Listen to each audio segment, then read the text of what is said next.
Yeah, man. I take it you're on a journey to make more doper drums than before. And I salute you on that journey.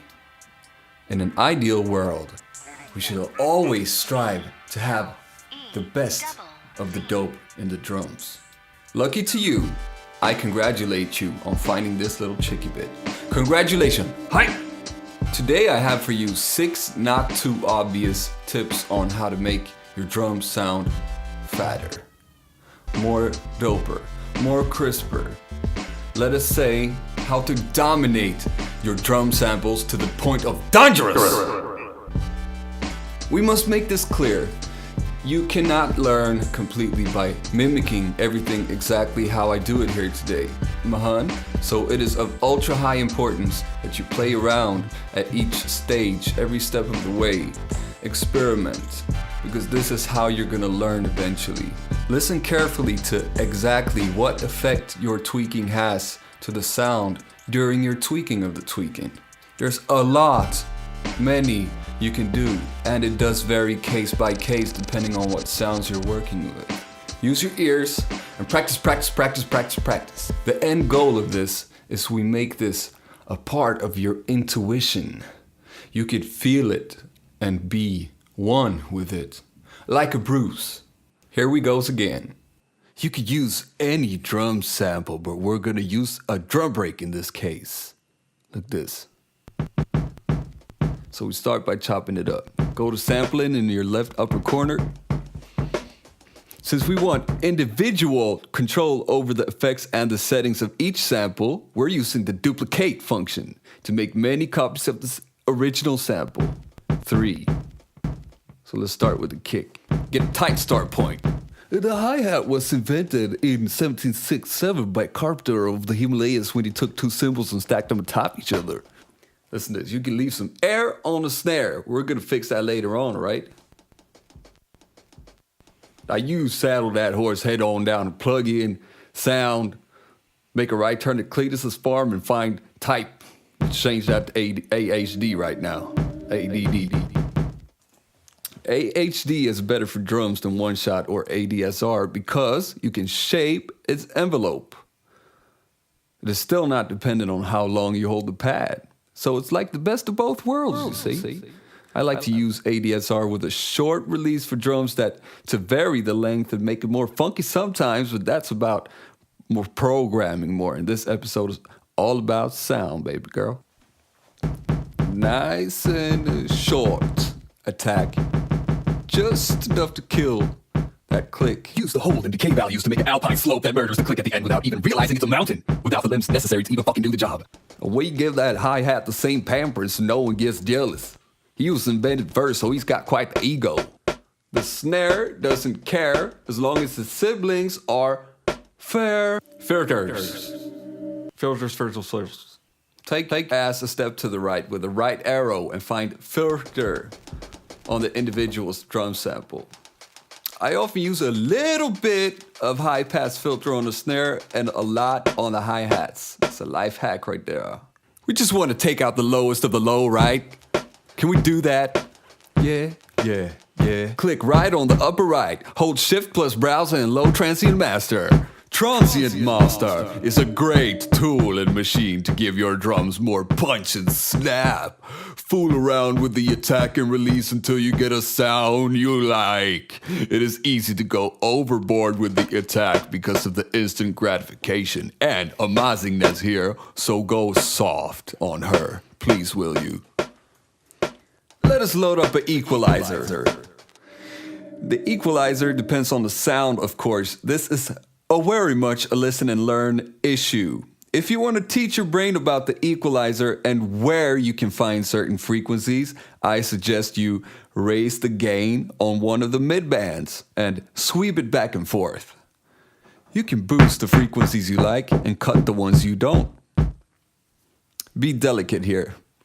No dramatic changes. We got some wonderful thump around 65 here, so I'm going to boost that just a little bit on the kick. And we're good. Try to find a nice tight spot at the snare. Something we would maybe prefer to accentuate. So we find it, we go on that hunt, and then we adjust a little bit, like I said. Let us head on over to Group and find us the Saturator, which we shall locate down here at the bottom of this menu. Load. Saturator.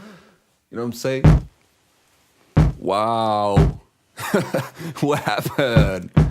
I like to mess around with the tube. Saturator. Move some stuff around. And since we applied the effect to the whole group, that means all of the drum samples will be affected by it. Good. These aforementioned tools should do it for you, but sometimes you need to thicken up the drum sounds a little bit more. Now I'm saying real talk. On our kick, for instance, we like to use the sample of a tight analog kick drum and use only the low end from that, while we keep the high end from the kick and the drum break.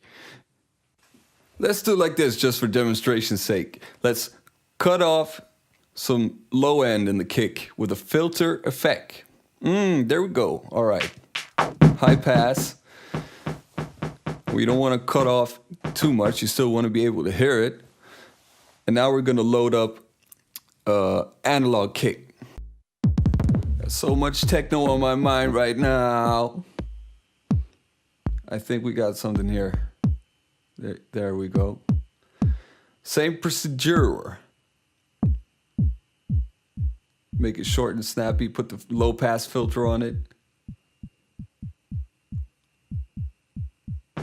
Yeah.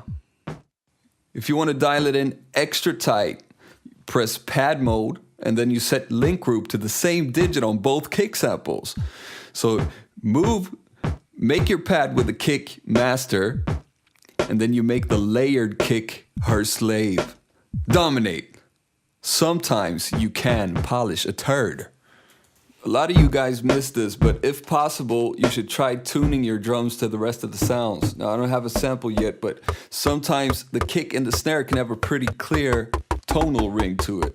Not very much so in this case, but listen for it and change the pitch to match it as close as possible to one of the notes in the scale that the rest of the instruments are playing. So the trick I use is to pitch the sample in octaves to make the tone protrude more on higher frequencies. Sample, putting the drums on the sample so we can move on to the next stage, which is compression.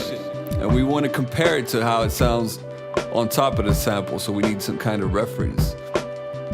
It's always good to move on and do things a little bit, going back and forth between different pieces of the beat. This is a very simple little shit right here, but that's what we're doing. My advice is put some very light compression on the whole drum group as well. Now we're gonna have a little bit of fun with some side chaining. Put a compressor on the sample group. And now we're gonna find the drums, specifically the kick, and make the sample duck a little bit for it. Bring this down so it's not too obvious, but it's gonna make the drums pop a little bit more. I think we can make it a little bit more exciting, so let's go to a separate group, make sure we're on sound, and we're gonna load a reverb onto the actual sound slot and make this a send effect. So we go back to the drum group, we go to group, we make sure we are at channel, and then we go right until we see aux, and we pick the reverb in this list. Get our send on. Yeah. And keep it nice and loud like this so we can make sure that we hear the effects that we're changing up in this mother bitch. I like to go extreme. I love the pre-delay. Mess around with that and the length. It's just really quick demonstration just how to do it. But make sure you get the reverb how you want it. Then you go back to the drum group. You adjust your send. You can bring it back down. I don't think you want a reverb that's this loud. I presume, I don't know. Maybe you do for effects. But this is how we're gonna do it. You can adjust the level of the whole reverb group right there. Voila. In the mixer. Bring it in nice and slow. Oh yes, so much better. Simple, so much better. So quick and fast. We love it. Amazing. Yeah. Eventually, as you pick up on these techniques and learn how to handle your settings on the effects and the tweakings right, you shall be set a great power on sculpting your sound. And this is not only for drums. When you learn a certain effect that works well for drums, you will learn what it does to your sound. And you take that and you apply it to other sounds and learn what it does to them. And then eventually you will learn what combinations of different effects will do to each other. So you experiment like a motherfucker, alright, G? Try these effects on all types of samples and sounds and see what happens. Because the imagination is the only limit. Thank you for watching. Motherfucker, subscribe.